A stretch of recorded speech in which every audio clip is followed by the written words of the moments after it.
Ini mempertemukan Anda dengan istri Anda, sehingga Allah berjanji iyakunu fuqara'a yughnihimullahu min fadlih.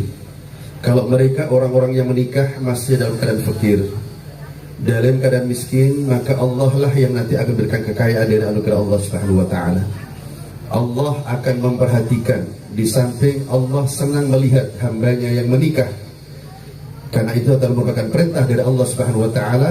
Allah pun juga menanggung akan berikan kekayaan dari anugerah Allah Subhanahu wa taala. Maka di antara kita yang terbaik, kata Rasulullah, khairukum khairukum li ahli wa ana khairukum li ahli. Orang yang terbaik di antara kalian adalah orang yang paling mampu, orang yang paling bisa membahagiakan keluarga. Wa ana khairukum li ahli, dan aku, kata Rasulullah, orang yang paling bagus membina rumah tanggaku. Rasulullah, para jamaah yang kami hormati, beliau oleh Allah dijodohkan dengan 11 istri. 2 diantaranya telah wafat lebih dulu, yakni Siti Khadijah dan Siti Zainab binti Huzaimah al-Hilaliyah. Ketika beliau wafat di Madinah, beliau meninggalkan 9 istri. Ternyata 9 istri ini kesemuanya pernah disuruh milih sama Rasulullah SAW. Khuyirna, tapi fakhtarna nabiyyal muktafa. Mereka disuruh memilih di antara Rasulullah barangkali, atau mungkin berpisah dengan beliau untuk dinikahi dengan lelaki lain yang mungkin lebih kaya, lebih mapan dan punya jabatan. Tapi mereka ternyata fakhtarna nabiyyal muktafa. Para istri Nabi lebih memilih Nabi kita Muhammad sallallahu alaihi wasallam. Maka hal ini tidak boleh kita coba-coba, karena memang 9 istri ini merasa orang yang dinomorsatukan. Yang satunya mengatakan, aku adalah istri Rasulullah yang paling dicinta sama beliau. Satunya lagi, oh tidak, aku yang paling dicinta sama beliau. Satunya lagi mengatakan, oh tidak, aku yang paling dicinta. Sehingga 9 istri ini orang merasa dinomorsatukan sama beliau. Ya, reng sanga kak dinto kapi aromasah nomor satukan. Berbeda dengan kita yang hanya satu-satunya di rumah kita, mereka merasa dinomorsekiankan. Mas Mipola kan boleh mas, nomor senang kau boleh nikah, nggak nikah. Sudah curiga kepada kita. Ya, mungkin kurang perhatian kita sama istri kita. Rasulullah begitu perhatian luar biasa, sehingga mereka merasa dinomorsatukan. Sampai suatu ketika mereka berkumpul bertanya sama beliau, Nabi kita Muhammad SAW, ya Rasulullah, siapakah di antara kami 9 orang ini yang paling kau cinta ya Rasulullah? Maka beliau ketika dapat pertanyaan seperti itu, wahai para istriku, kalau itu pertanyaan kalian, jawabannya tidak sekarang tapi besok. Silakan Anda sekarang pulang ke rumah masing-masing, dan besok di jam yang sama di tempat ini kalian akan aku jawab, siapa di antara kalian yang paling aku cinta.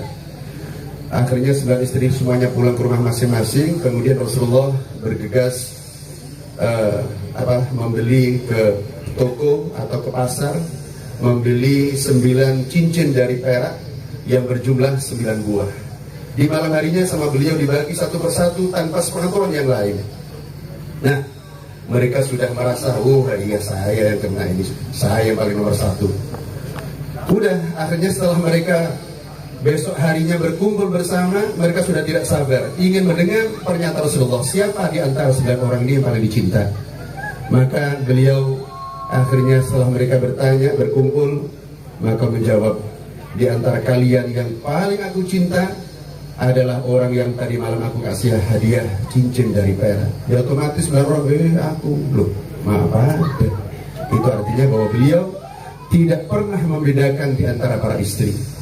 Inilah bentuk perhatian beliau kepada istrinya, sehingga dalam hadis yang lain Rasulullah pernah bersabda, dirhamun tunfiqu fi sabilillah, dirham yang kau dibelanjakan di jalan Allah, wa dirhamun tunfiqunahu fi ala du'afa wal aitam, dirham yang kau belanjakan kepada du'afa, yang kau sumbangkan kepada du'afa dan para yatim, wa dirhamun tunfiqunu ala al-iyal, dan dirham yang kau berikan kepada keluarga. Fa afdalud darahim indallah dirhamun tunfiqunahu 'alal 'iyal, dan di antara dirham-dirham yang kau belanjakan tadi, yang paling utama adalah dirham atau uang yang kau belanjakan untuk keluarga. Inilah bentuk perhatian beliau kepada keluarganya. Sehingga kenapa demikian? Ya karena kalau umpama di jalan Allah ada tempat ibadah, ada madrasah, ada masjid yang mungkin sedang membangun, Kalau hari ini kita masih belum punya uang, ada tetangga kita yang masih bisa untuk menyumbang, sehingga pembangunan tidak terhenti. Kalau anak yatim dan para du'afa yang mungkin hari ini kita tidak bisa menyumbang, masih ada tetangga kita yang masih mampu. Tapi bagaimana seandainya anak kita, istri kita tidak makan hari ini? Siapa yang akan memperhatikan kalau bukan kita? Itulah sebabnya kata Rasulullah SAW, orang yang terbaik di antara kalian adalah orang yang paling memperhatikan terhadap keluarganya. Makanya Rasulullah ini Masya Allah luar biasa. Sayyidina Umar, ya sahabat beliau, ini saking hebatnya orang sampai beliau dijuluki dengan dengan Saifullah, ya, pedangnya Allah Subhanahu wa taala. Beliau orang yang sangat kuat, orang yang sangat luar biasa hebat. Setiap ada pergulatan, di sana ada namanya Pasar Bukal, setiap tahun ada festival. Dan salah satu di antara festival yang dilaksanakan oleh panitia adalah festival gulat. Dan pemenangnya selalu Sayyidina Umar. Jadi Umar ini Masya Allah tidak seorang pun yang berani kepada dia. Jangankan kita, jangankan manusia, syaitan pun ini takut kepada Sayyidina Umar.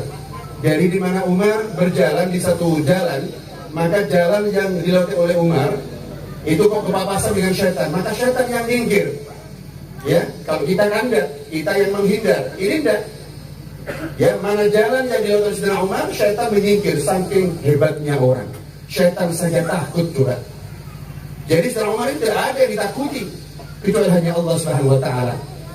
Maka Sayyidina Umar ini Masya Allah orang yang luar biasa. Siapapun takut sama beliau karena beliau sangat kuat, sangat hebat dan luar biasa. Tapi beliau sangat takut kepada istri. Artinya apa? Beliau tidak pernah membentak kepada istri.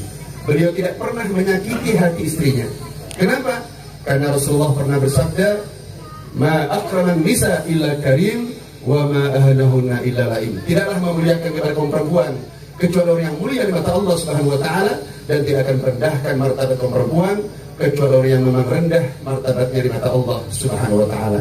Maka mudah-mudahan Imam Ghazali akan menjadi suami yang baik, sebagai kepala rumah tangga yang bijak, sehingga nanti akan tercipta keluarga yang sakinah mawaddah warahmah. Amin ya rabbal alamin.